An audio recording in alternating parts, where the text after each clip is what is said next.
유로파리그 4라운드 토트넘의 참패. 네. 이런 상황에서도 컨텐츠에 클릭해주시고 진짜 와주셔서 정말 감사드립니다. 갈라타사라이전을 시청하신 분들은 아마도 지금도 매우 불쾌하고 있을 것 같고, 시청하지 않으신 분들은 그래도 잘했다고 생각하면서 심적인 여유가 있으실 것 같습니다. 새벽 2시 45분 경기인데, 이날 휴일이 아닌 분들이 시청하신 거라면 그건 진짜 토트넘 진짜 팬이시거나 손흥민에 너무 빠져있는 분들이지 않을까요? 저야 여러분들에게 소식을 전해드려야 하는 미션을 수행하고 있는 거니까요. 네. 애초에 라인업이 가장 중요했는데, 이왕 손흥민 출전시키는 거 가동할 수 있는 최상의 라인업으로 전반을 붙어봤으면 했는데, 최악의 미드필더 조합을 내보내면서 참사를 겪게 되었습니다. 정말 시청한 모든 분들이 이구동성처럼 말하는 게 있습니다. 10명이 경기할 때가 11명 경기할 때보다 나았다. 진짜 이럴 수가요? 이게 가능할 수 있다는 게 더 놀랍습니다. 엔지 감독도, 현지 팬들도, 전문가들도, 국내 팬들도 다 인정하더라고요. 과거에 한 영상을 봤습니다.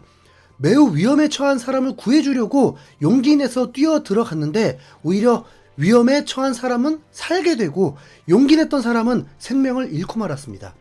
한 사람이라도 살아야 하는데 같이 죽기도 하죠. 네, 정말 그렇습니다. 경기 중에 선수가 부상당해도 경기에서 뛸 수 있습니다. 인권 문제 때문에 교체를 하는 게 아닙니다. 경기를 하는데 도움이 안 되니까 교체를 하죠. 오히려 패배의 요인이 되니까 부상당한 선수를 교체합니다. 그럼 부상만이 아니겠죠. 기량이 떨어지거나 팀의 전술을 이해 못하게 되면 교체를 해야 합니다. 안 그러면 그 한 선수 때문에 팀 전체가 망가지게 됩니다. 교체할 골키퍼가 없고 경기 중에 골키퍼가 부상당하면 어떻게 하죠? 다른 필드 플레이어가 골키퍼를 하는 상황까지 벌어지잖아요. 네. 엔지 감독의 취지는 알겠습니다. 한 시즌을 치르려면요 베스트 11으로 안 됩니다. 시즌 시작 때 레비가 정말 강팀에 걸맞는 선수들을 영입했다면 달랐겠지만, 레비와 엔지 감독은 서로 합의하에 유망주를 키워서 리빌딩 하면서도 좋은 성적을 내보겠다는 같은 목표였습니다. 이제 4개월에 접어들었는데 어떻게 합니까? 키워내야죠. 그래서 엔지 감독이 인터뷰를 통해서 그렇게 말을 하는 겁니다. 아치그레이 잘했다. 본래의 포지션이 아닌데도 잘했다. 앞으로가 더 기대된다. 랭크셔 골도 넣었다. 1군 팀과 함께 훈련한 적도 별로 없는데 잘해줬다. 베리발에게는 이곳의 수준을 이해하고 따라와야만 하고 이 경험을 통해서 배울 수 있다고 했습니다. 지금은 부족했다는 것이고, 엔지 감독이 한 선수만을 짚은 것은 아니지만 미드필더들의 지표를 보면 도저히 상대를 이기는 건 불가능했습니다. 베리발 18개 패스 중에 7개를 미스했고요. 그 미스들은 곧바로 위기를 자초하거나 정말 동료들에게 최악의 상황을 만들어줬습니다. 의미도 없이 계속 뛰게 만들었으니까요. 이러면 동료들이 어떻게 됩니까? 문제가 계속 생길 것이 예상되면서 혼란을 겪게 됩니다. 조직력이 좋은 상태에서는 한두 가지만 생각하면 되는데, 혼란이 생기면 거의 4-5가지를 생각해야 합니다. 그러니까 황당 플레이를 하거나 아니면 긴장된 상태가 되니까 자신의 기량이 발휘가 안 되죠. 훈련 때 왜 선수들이 다 잘합니까? 혼란스러운 상황이 없으니까요. 네, 드라구신이 잘하는 경기가 있었습니다. 특히 맨시티, 아스톤빌라전만 봐도 드라구신 좋은 평가를 받았습니다. 그리고 드라구신이 루마니아 국가대표에서는 대체적으로 깔끔한 경기력들입니다. 그래서 붙박이 주전이에요. 네, 상대가 더 강하고 공격적인 팀을 안 만나봤을까요? 그래도 대부분 안정적인 경기력을 보여주는 선수입니다. 선수들도 경기 보는 눈도 있죠. 경기가 이상하게 흘러가고 눈에 보이니까 문제도 터지게 된 것 같습니다. 토트넘 편드는 게 아니고 지금 상황이 그렇게 보여요. 네, 이거 다 누구 작품입니까? 엔지 작품이에요. 앞서 이해하는 척 했지만 이해는 무슨 진짜 이딴 식으로 진짜 경기할 거예요 진짜. 엔지 감독은 전반전이 좋았다면 이라고 했습니다. 전반전이 안 좋을지는 이미 예상 가능하잖아요. 베리발이 갑자기 잘합니까? 갈라타사라이가 압박하면서 나올 줄은 충분히 예상 가능했습니다. 그런데 압박도 전혀 풀지 못하잖아요. 메데스는 볼터치, 테크닉이 그래도 토트넘 내에서 우수한 편이라고 하는데 미끄러지고 헛발질로 턴오버하고 미드필더인 비수마가 이미 볼을 잡으러 갔는데 굳이 더 공간 좁히면서 따라가고, 아니 저 넓은 공간이 있으니까 비수마 정도면 그냥 믿고 다른 플레이 해도 되잖아요. 심지어는 롱볼로 손흥민과 메디슨이 함께 달리는데, 와 진짜 이런 경우에 손흥민의 전매 특허 상황인데 왜 끼어드냐고 진짜. 결국 볼 소유도 못하고 넘어지면서 파울 유도도 못하고, 그러니까 비난을 받죠. 누가 봐도 손흥민이 해결해야 했던 찬스였는데, 참 토트넘은 원정에서 또 매우 약합니다. 엔지 감독이 이끌었을 때 유달리 더했습니다. 지금 올 시즌만 봐도 5패 중에 아스날전 빼고 모두 원정 패배입니다. 어린 선수들에게 멘탈에 있어서 영향이 큰 걸로 보이죠. 유로파리그를 이기고 싶었다면 경험이 부족하다고 하더라도 감안을 해야 하지 않겠습니까? 수비, 미드필더, 공격 다 유망주를 끼워 넣었습니다. 그럼 어디서 안정감을 가질 수 있습니까? 아니 누가 봐도 알죠. 네. 상대는 UEFA 랭킹에서 토트넘보다 더 우위인 팀이었습니다. 최소 뉴캐슬급 팀이에요. 거기다 나이가 있는 선수들은 관록이 있잖아요. 이 경기로 인해서 소득이 무엇이 있습니까?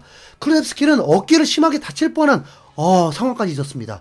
벤 데이비스와 포로는 풀타임을 뛰었지만 다시 이틀만 쉬고 또 출국해야 합니다.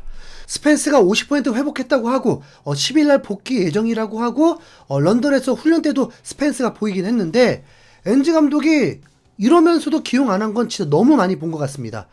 우도기가 쉬었다는 게 뭐 그나마 위안일까요? 네. 엔지 감독은 팬들을 우롱하듯이 기분 나쁘게 만들었지만 입스위치 전에 큰 타격까진 없는 건 맞습니다. 벤탄쿠르, 사르, 클루셉스키가 많이 뛰진 않았고 손흥민과 존슨도 체력 고갈 상태 없었습니다. 드라구신도 벤탄, 사르, 클루셉스키면 상대가 입스위치면 네, 어느 정도 안정감을 근데 진짜 이번에 진짜 너무했다 진짜. 7분 만에 퇴장보다 더 했어. 그죠? 그냥 로메로, 벤 데이비스가 출전하는 게 훨씬 낫겠죠? 그럼 우선 A매치 데이 앞둔 경기라서 선수들 풀타임 뛰어도 괜찮지 않을까요? 네. 홈 경기인 만큼 만약 전반에 3대0 이상 만들어 놓는다면 여유롭게 선수들 돌리면서 승점을 쌓을 수 있습니다. 네. 토트넘의 최악의 상황은 아닙니다. 그냥 기분만 나쁜 경기였어요. 분명 선수들이 성장해야 할 기회를 주기도 해야 하고, 그건 이제 유로파리그에서는 엘프스보리 혹은 호펜하임 정도입니다. 로마, 레인저스는 지금처럼 선수 기용했다가는 정말 플레이오프로 추락할 수도 있습니다. 그리고 그나저나 요리스가 회고록을 출간하면서 레비에 대해서 폭로를 한 것이 화제가 되고 있는데요. 영국 일간지 가디언에서 요리스의 본문을 입수해서 몇몇 대목을 기사화했고 국내에서도 보도가 되었습니다. 문제의 발단지는 바로 2019 챔스 결승전이었습니다.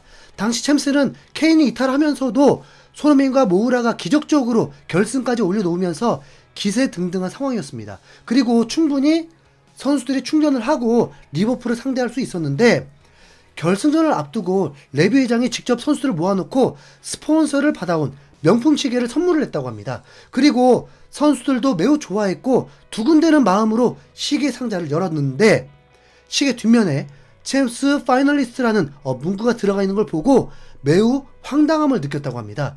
그게 뭡니까? 요리스는 이에 대해서 결승 진출 기념 시계라니, 그 순간에 누가 그런 짓을 하나, 여전히 그 일을 털어내지 못했다, 나만 그런 게 아니다, 좋은 회장이지만 굉장히 둔감한 부분들이 있다, 아무리 고급이든 간에 그 시계는 한 번도 차지 않았다. 네. 거기다 결승전 패배 후에 만찬을 했는데 구단 측에서 우리가 다음엔 이기게 해줄게 라는 그런 다짐 같은 분위기는 아예 없었다고 합니다. 당시 손흥민만 유일하게 눈물을 흘렸었죠. 그래서 감독도 케인도 요리스와 비슷한 생각으로 이 구단은 우승할 의지가 있는 게 맞는지 의심했다고 했습니다. 요리스는 오랫동안 팀의 주장이었던 만큼 분명 신빙성 있는 회고력이었을 텐데, 그동안 전문가들이나 떠난 감독들한테는 토트넘은 우승할 수 없는 팀이라는 걸 들었지만 선수에게 들어보니까 와 진짜 더 확실해지네요. 레비 회장이 그 이후에 했던 행보들을 보십시오. 6년이 지나도 토트넘은 우승할 수 없는 팀이라고 하잖아요. 손흥민은 지금 구단은 원치도 않는 기적을 향해서 도전하고 있는 건지도 모르겠습니다. 손흥민이 그냥 빨리 떠날 수 있기를 바라는 1인입니다. 제 토트넘 너무 피곤해요. 진짜. 너무 피곤해. 이상 흰수염구리였습니다. 감사합니다.